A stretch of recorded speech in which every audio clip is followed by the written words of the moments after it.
Saudara-saudari terkasih dalam Kristus, hari ini Sabtu 20 Agustus 2022 merupakan peringatan wajib Santo Bernardus, Abbas Pujangga Gereja.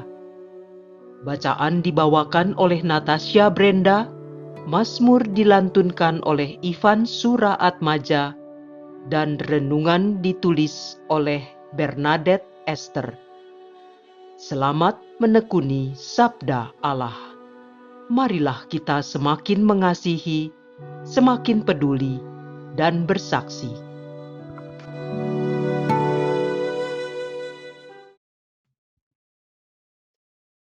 Dalam nama Bapa dan Putra dan Roh Kudus. Amin.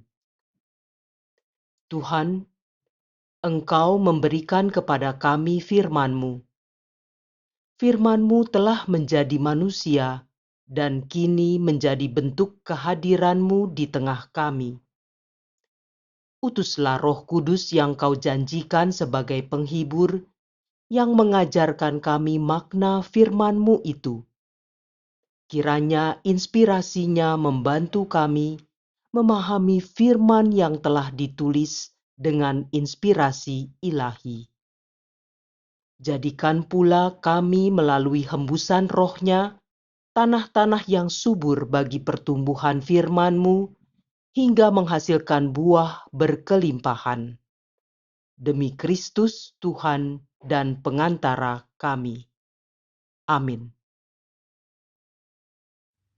Bacaan dari Nubuat Yehezkiel, bab 43, ayat 1 sampai dengan 7a. Sekali peristiwa, aku dibawa malaikat Tuhan ke pintu gerbang bait suci yang menghadap ke timur. Sungguh, kemuliaan Allah Israel datang dari timur. Dan terdengarlah suara seperti suara air terjun yang menderu, dan bumi bersinar karena kemuliaannya. Apa yang nampak olehku itu mirip dengan apa yang dahulu kulihat, ketika Tuhan datang untuk memusnahkan kota Yerusalem, dan mirip juga dengan apa yang kulihat di tepi sungai Kebar. Maka aku bersujud menyembah. Sewaktu kemuliaan Tuhan masuk ke dalam bait suci melalui pintu gerbang timur, aku diangkat oleh Roh dan dibawa ke pelataran dalam. Sungguh, bait suci itu penuh kemuliaan Tuhan. Lalu sedang orang yang mengukur bait suci berdiri di sampingku. Aku mendengar Tuhan bersabda kepadaku dari dalam bait suci. Beginilah firman-Nya kepadaku. Hai anak manusia, inilah tempat tahtaku dan inilah tempat tapak kakiku. Disinilah aku akan tinggal di tengah-tengah orang Israel untuk selama-lamanya. Demikianlah sabda Tuhan.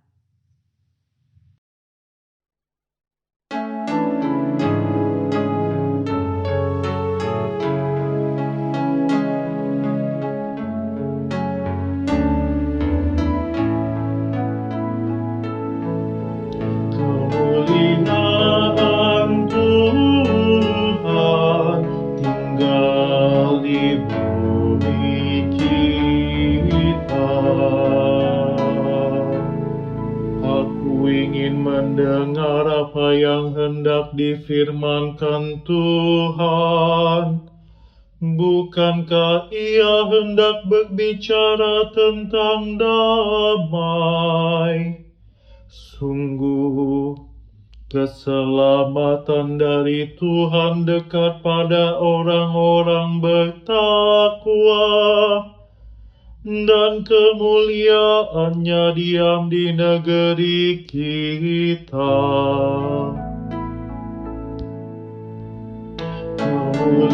Kemuliaan Tuhan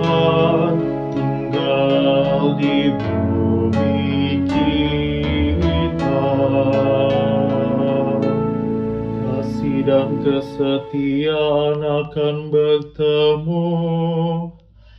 Keadilan dan damai sejahtera akan berpelukan. Kesetiaan akan tumbuh dari bumi, dan keadilan akan merunduk dari langit. Kemuliaan Tuhan tinggal di bumi kita. Tuhan sendiri akan memberikan kesejahteraan, dan negeri kita akan memberikan hasil. Keadilan akan berjalan di hadapannya, dan damai akan menyusul di belakangnya. Kemuliaan Tuhan tinggal di bumi kita.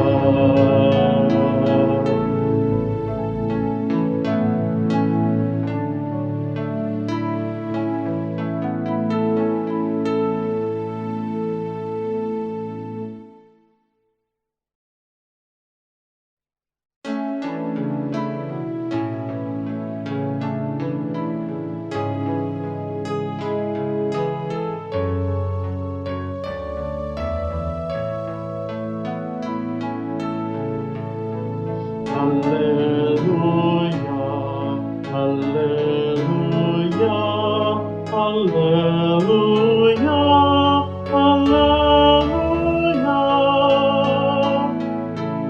Bapamu hanya satu, ialah yang ada di surga.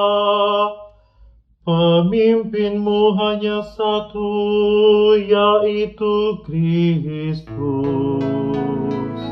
Haleluya, haleluya, haleluya, haleluya.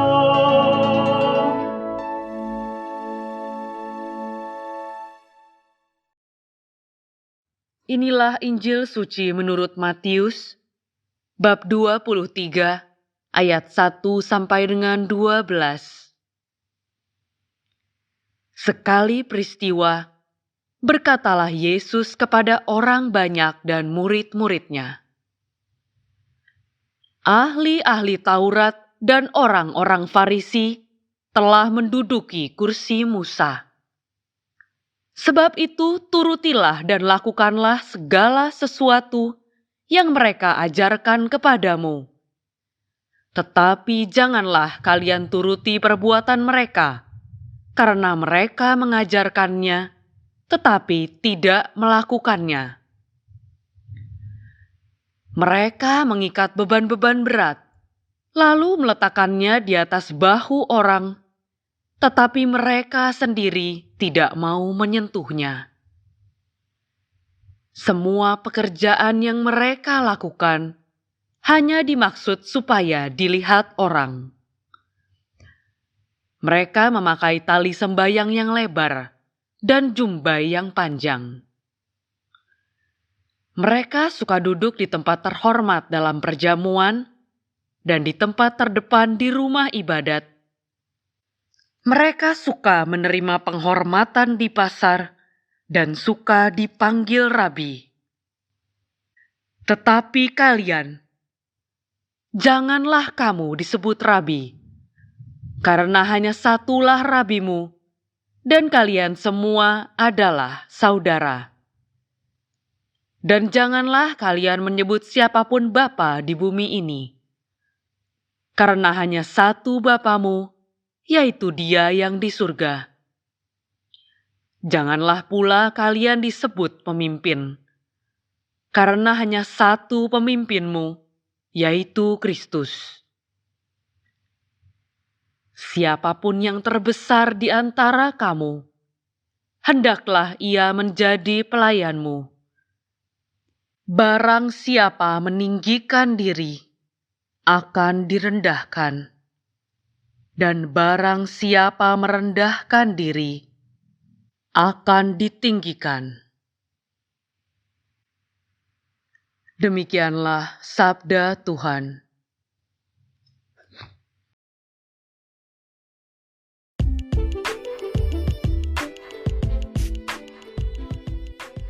Nasihat itu baik, tetapi teladan hidup jauh lebih baik.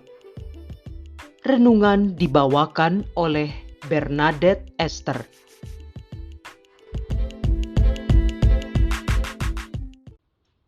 Ibu, bapak, saudari-saudara yang terkasih dalam Kristus, pernah dalam suatu masa kita mengenal motivator ternama yang terkenal dengan suara dan salamnya yang khas. Melalui programnya yang ditayangkan oleh televisi swasta, sang motivator membangun motivasi para pemirsa dan memberi pesan-pesan, antara lain untuk pengembangan diri, membentuk budi pekerti, dan juga untuk membangun sikap yang baik. Namun, acara yang berlangsung 1 dekade itu yang ditayangkan pada jam prime time dan punya rating tinggi itu mendadak lenyap. Karir sang motivator yang begitu bersinar dengan cepat terjun bebas dan ia bak ditelan bumi. Pangkal persoalannya adalah sang motivator menunjukkan cara konfrontatif dalam menghadapi masalah keluarganya.